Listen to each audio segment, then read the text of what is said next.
The somewhat failure of the recent UNCTAD conference in Nairobi would seem to indicate, certainly when you look at the past history of those, that it takes about 5 good kicks at the cat before you get the world community moving on something. Your introductory remarks indicated that you sent some urgency to this problem. Are you really hopeful that after one conference on this question we're really going to move the world, or do you really think it's going to take 3 or 4 more sessions like this? Well, I believe I referred to it as a beginning of a process.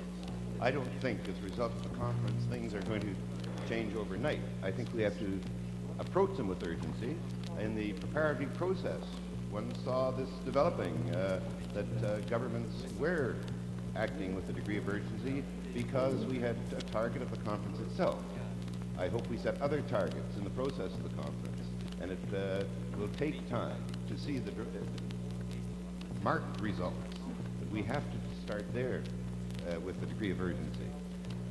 So I think it would be increasing expectations unduly to see one conference, one meeting, resolve the problem. No more than Stockholm did insofar as the environment is concerned. But there has been no turning back since Stockholm insofar as the environment is concerned. And if we show the same degree of progress, which I expect we will, that has followed Stockholm, then I think we will be achieving realistic expectations. Just one more question, if I may, sir. Canada has a large share of the world's supply of water. The Barbara Ward Symposium suggested that ought to be the #1 thing that got accomplished here. How do you, as a Canadian, feel about that? As a nation, I'm speaking as president, but certainly from my experiences in recent months particularly, in traveling to many countries of the world, it's pretty apparent that the one basic problem in human settlement, or start, is that of providing potable water. I believe the World Health Organization sets a target of piped water in every dwelling by the end of the century, and that's certainly an objective to which we strive. But at the moment, there are more urgent objectives of getting piped water, clean water, into each village.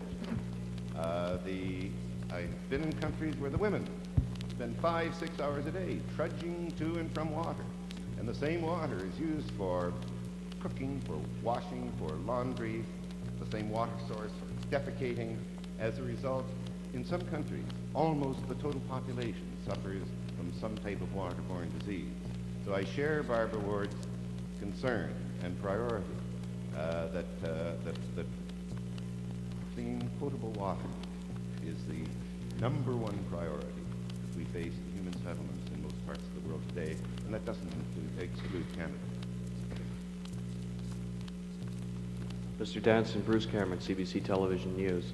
What, as president of the conference, politics is obviously a very wide-ranging word, but where do you draw the limits in the intervention of politics in this conference as opposed to dealing with the technical issues, given that you can't eliminate politics entirely, but as president, where do you draw the line in the intervention of politics? Yes, well, as you said, it's a wide-ranging word. It's a political conference, and it's going to require political action and political commitment. I hope that that commitment will be those that deal specifically with human settlements problems. There are other problems which bedevil us in the world today, which we can't solve here today. It's very difficult, though, to draw fine lines, because what I might consider irrelevant might be very irrelevant, I should say, might be very, very relevant to someone else. And this, I think, I only appeal to delegates to maintain the thrust and commitment to the conference and its objectives and the mandate of the General Assembly to this conference, and which was articulated by the Secretary General, Mr. Waldheim, this morning. Mr. President, my name is Robert Maxwell, Habitat magazine, representing many of my colleagues in the professional and technical press. We, unlike the media concerned with the daily events, are rather worried at the lack of documentation in a form which could be used by the technical and the professional press, which is read by the very people who will need to help implement or advise politicians of how some of the decisions taken by the conference can be implemented. And I wonder what you can say, what steps, if any, can still be taken to improve the supply of documentation so that your conference does not suffer the same fate as was suffered by Stockholm, Bucharest, and others from lack of this documentation, which minimized greatly the effectiveness and the value of those conferences. Well, I think that's an important point you raise, and I would ask Mr. Powell to deal with the mechanics of this. I would like to point out, however, too, that there are two types of documentation. There's the written documentation and the audiovisual, on which we are putting a very high value, and will also be not only a value to the professionals, but to the people on whom professionals depend to implement their action, political leaders and people who must support their political leaders in implementing professional expertise. Mr. Powell, perhaps you'd like to comment further on the documentation. I would just like to comment that, of course, we do have ample supplies of the documentation here, and they have been sent to our information centers and our branch offices of the United Nations around the world. They have been delivered to every delegation. These include all of the pre-conference documentation. We will be putting out the national reports, and a decision will have to be taken, not by the Secretariat, but probably by the General Assembly, on the eventual use of the audio-visual materials in their full length. As you know, the capsules are going to be made available to news media immediately, but we do have a wealth of material here from national governments, and as I say, a decision on that will be taken by the Assembly. How does this work? Mr. President, during the course of your opening statement, you made a remark or a reference to people who are not represented here at the conference. And I was wondering if I could ask you to be more specific. Would you mean people, say, in Europe or Africa or South America, or which people were you referring to? I believe I was referring to those who are not the people represented here did not have the degree of concern or cynicism about international bodies.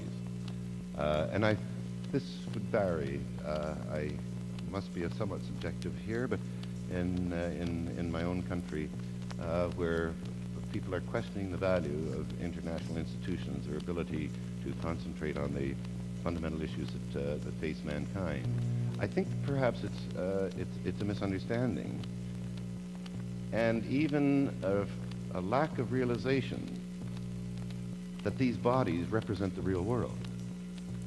And I would think it's more in our Western developed countries who have for so long dominated the world, who have not yet come to the realization that the United Nations reflects the world as it is. Maybe not as they would wish it, but I think we have to learn, I know we have to learn, that what other people wish as well, that the world is changing, communications are different.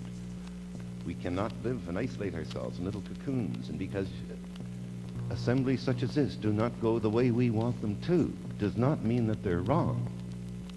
And ultimately that's in our own best interests, because if we do not recognize this, if we try to isolate ourselves from other parts of the world, and particularly those less fortunate, there will be despair and frustration, and this breeds violence.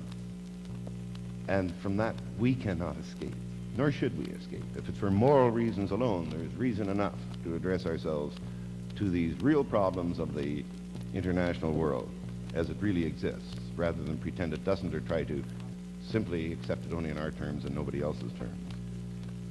But in our enlightened self-interest, for the survival of the planet, for our own survival, we must look at the world as it is and not from the wrong end of a telescope. I'm Mike Trainer, Vancouver Sun. Would you consider ruling out of order a resolution condemning policies of Israel towards the Arab peoples of the area generally known as Palestine? Well, I think that's what I would call a hypothetical question, or what we do in the House of Commons. I would certainly have to look at each resolution as it comes up and on the basis, the context in which it comes up. Supplementary. Have you had any indication of a resolution being introduced of that kind? No, I have no indication whatsoever.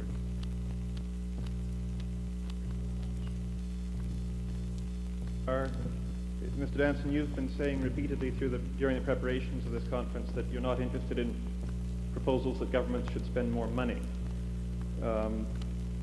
Secretary General Waldheim this morning referred to the crisis in municipal finances in the face of augmenting burdens. Are you prepared to entertain discussion about the ways in which the taxation policies of national governments interfere with the revenues of, or in which tax reform may be needed to redivide tax revenues between municipal and national governments? I think that's a perfectly legitimate matter to be discussed by the committees. That, of course, the committee chairman will be responsible for those proceedings which reflect these. If there's any difficulty there, I guess I'm ultimately responsible. But I wouldn't want that statement or the implication that in your question to remain.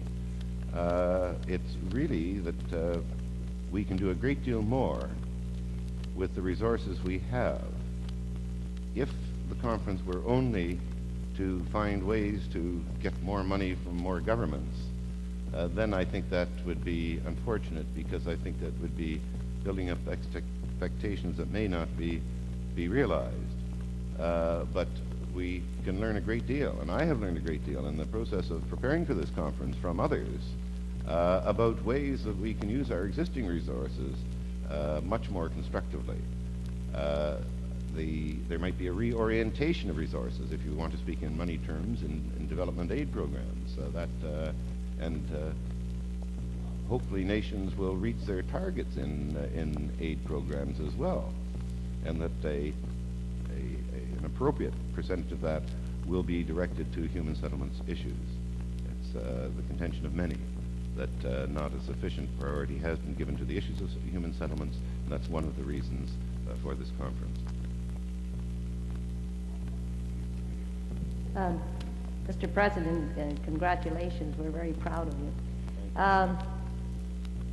After this conference, as the Minister of Urban Affairs, do you believe that you're going to direct our national government into a national land use policy, which will be mainly directed towards the preservation of agricultural land, which we seem to be running out of, and which local municipalities and the provinces can't do too much about, because we get into a squabble as to who should preserve the agricultural land?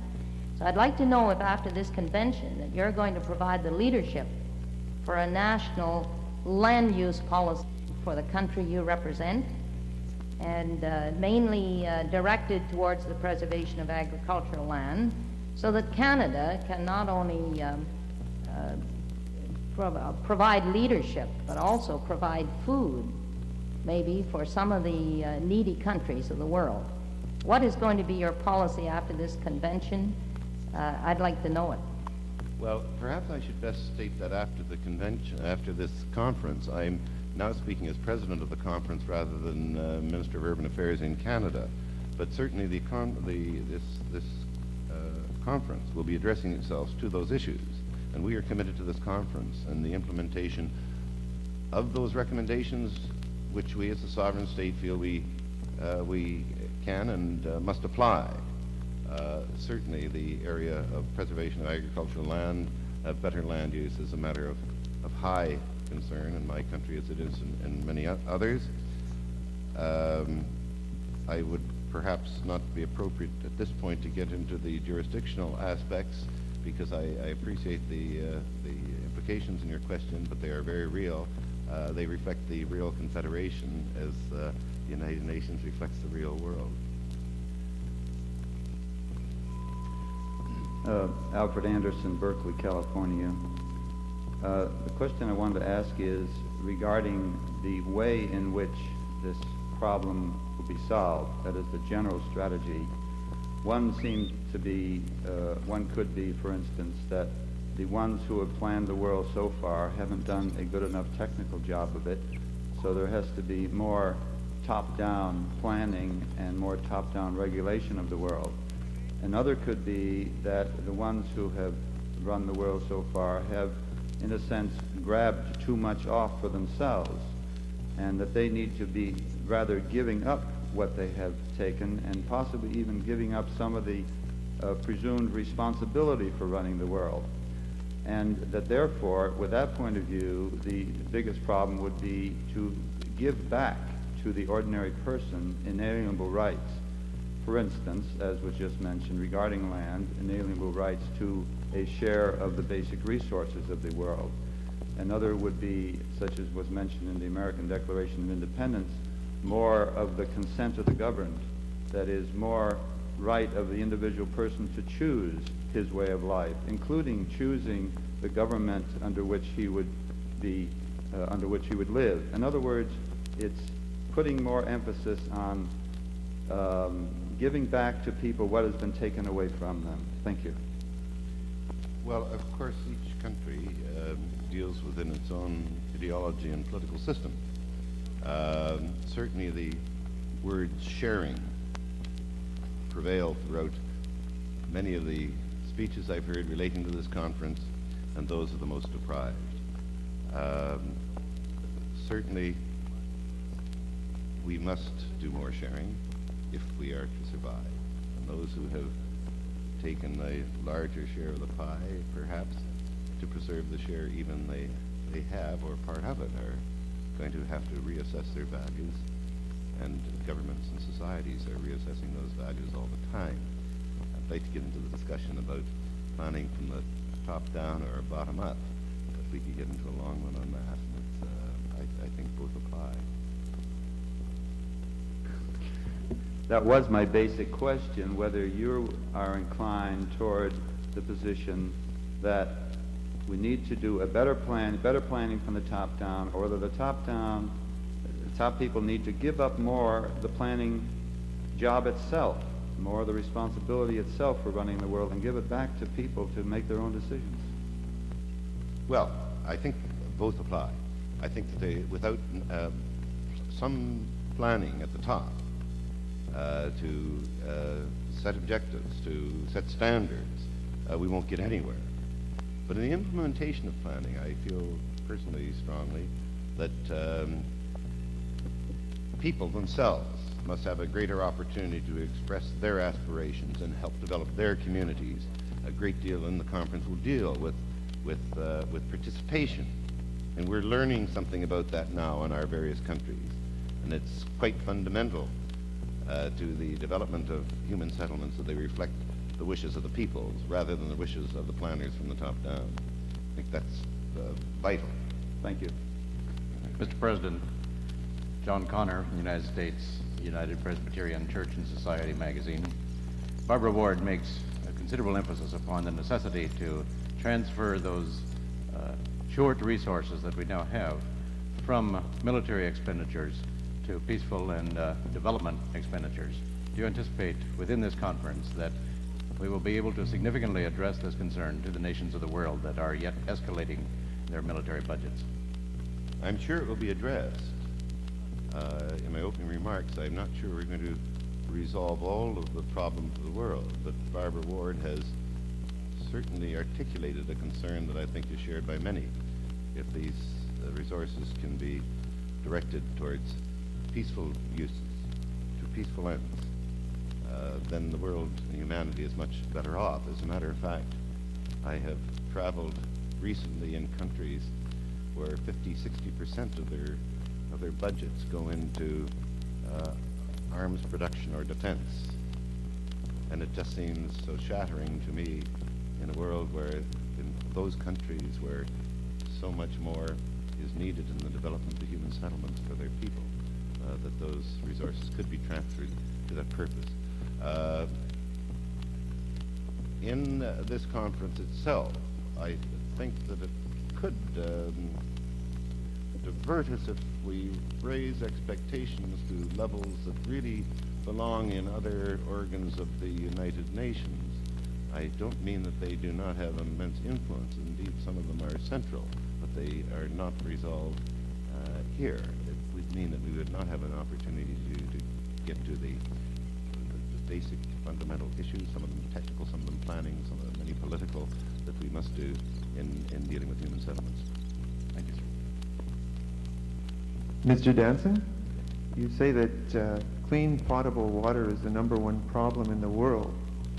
As president of this Habitat Conference and as a cabinet minister in the Canadian government, what are you going to do about the waterborne mercury poisoning occurring in the native Indian settlement around Kenora, Ontario? I said at the beginning that I'm speaking as president of the conference. I'll be happy to be interviewed in my role as Minister of Urban Affairs, if indeed I'm still in that job when the conference is over. But if you noted my remarks, I said this does not exclude Canada, and I had that type of situation very much in mind when I said that. Many of our settlements are without clean potable water today, and the needs of our people, and especially our Indigenous people, are a high priority and priorities with great urgency. Well, that just restates my question. I know that the Indians are being poisoned in Kenora. What are you going to do about it as president of this conference? Well, really, I'm dealing here as president of the conference. I think we'll be directing ourselves to those issues. These are properly areas on the agenda. I know they are matters which have arisen within our own delegation. I'm sure they have with other national delegations. I hope that the conference directs itself to those issues very seriously, as I expect my government will as well.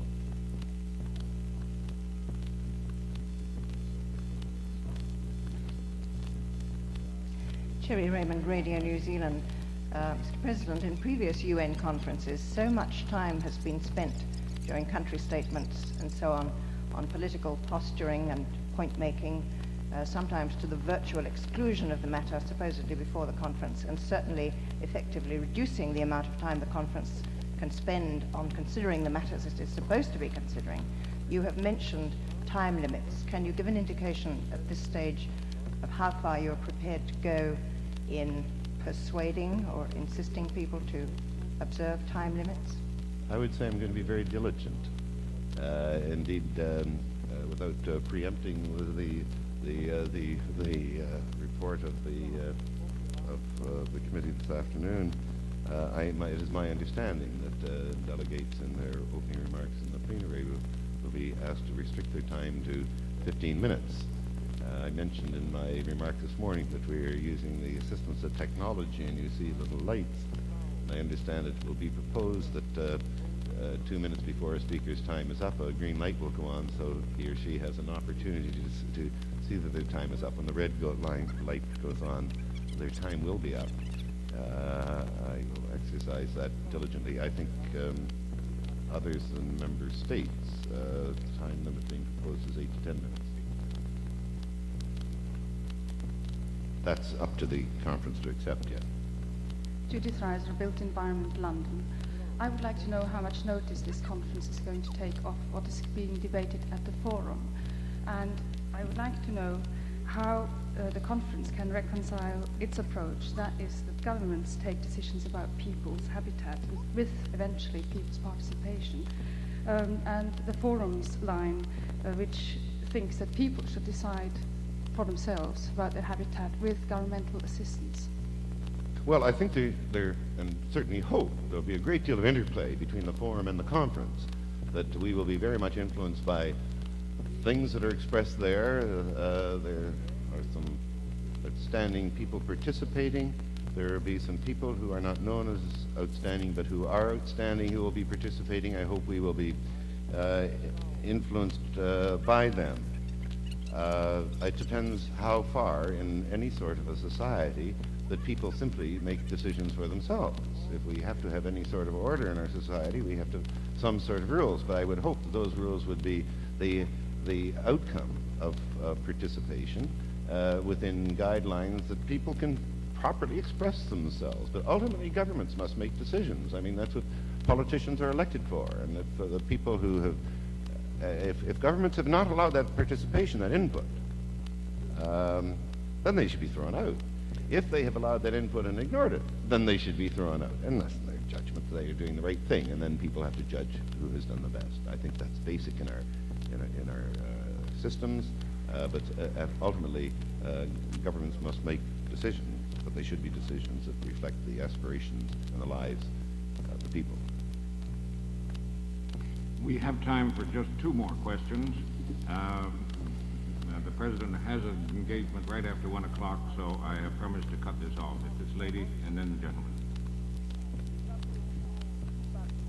New York, Ann Carr from New York City, the UN.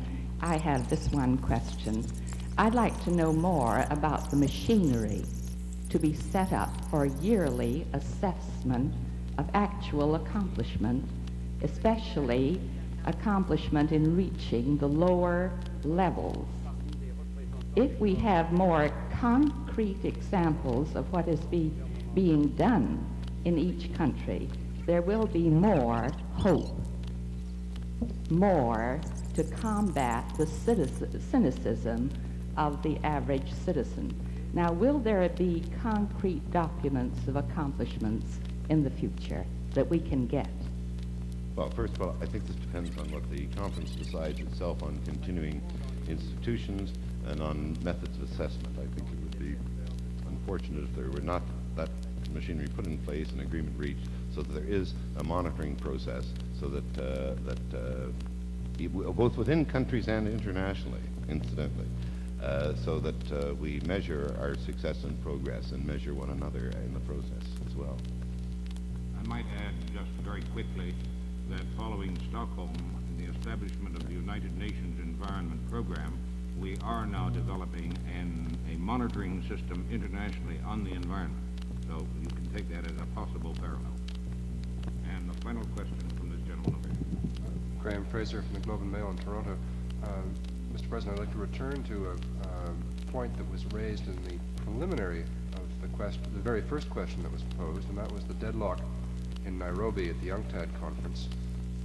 I'd like to ask you, as President, how you see a deadlock of that kind being avoided, or do you feel that in the Habitat conference, and to what extent do you feel that the delegates here, and to what extent are you yourself very conscious of what happened at the UNCTAD conference in Nairobi?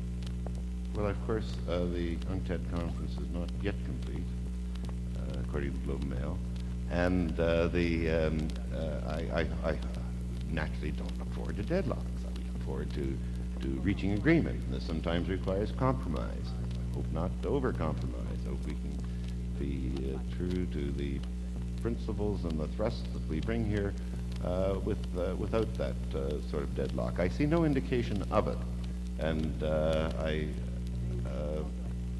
wouldn't expect that to develop. Nevertheless, as President, I guess I have to be prepared to expect anything.